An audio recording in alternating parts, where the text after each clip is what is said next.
Nagorno-Karabakh conflict, U.S. brokered ceasefire phrase soon after starting. Armenia and Azerbaijan have accused each other of violating the latest ceasefire over the disputed territory of Nagorno-Karabakh, minutes after it came into effect on Monday. The U.S. brokered ceasefire had been announced in Washington on Sunday.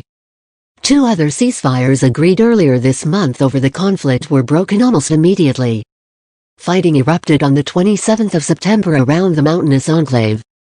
The conflict has intensified again in recent days.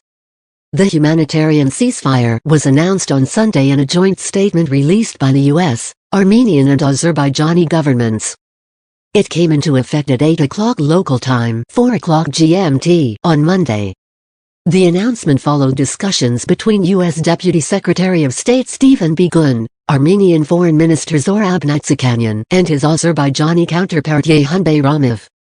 The U.S. State Department said agreement was reached following intense negotiations. However, within minutes of the ceasefire coming into effect, Azerbaijan accused Armenian forces of shelling the town of Terter and nearby villages in gross violation of the agreement. Armenia's defense ministry said Azerbaijani artillery had fired on military positions in various parts of the front line after the ceasefire agreement had begun. In a post on Facebook, Armenian Prime Minister Nikol Pashinyan insisted his country continues to strictly adhere to the ceasefire regime.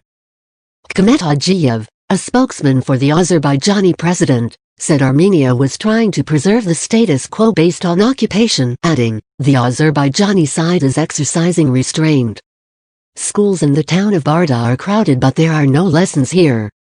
Schoolchildren are staying home because of the coronavirus outbreak and their classrooms are now occupied by refugees from the Terter region of Azerbaijan. Shelling there hasn't stopped since the first day of the fighting."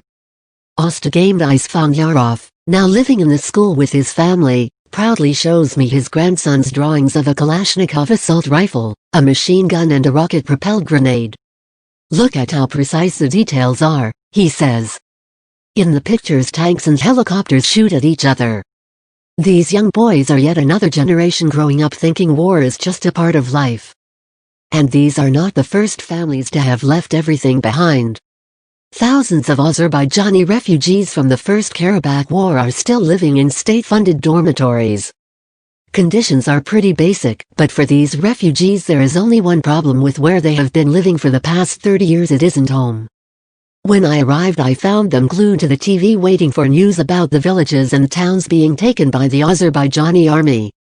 Finally, they tell me, this could be our chance to go home.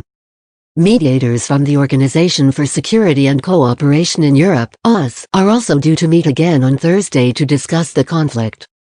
Two earlier ceasefires brokered by Russia have failed to hold. The president of Azerbaijan, Ilham Aliyev, has also warned Russia not to get involved militarily in the conflict. Nagorno-Karabakh is recognized internationally as part of Azerbaijan but is under ethnic Armenian control. Clashes that began in the region in September quickly escalated into a large-scale conflict, with the shelling of towns and cities and the alleged use of banned cluster munitions. Several thousand people have died and shelling has killed civilians on both sides. Tens of thousands have fled their homes. More on the Nagorno-Karabakh conflict. What are Armenia and Azerbaijan fighting over? Execution video prompts war crime probe. Why Caucasus flare-up risks wider war?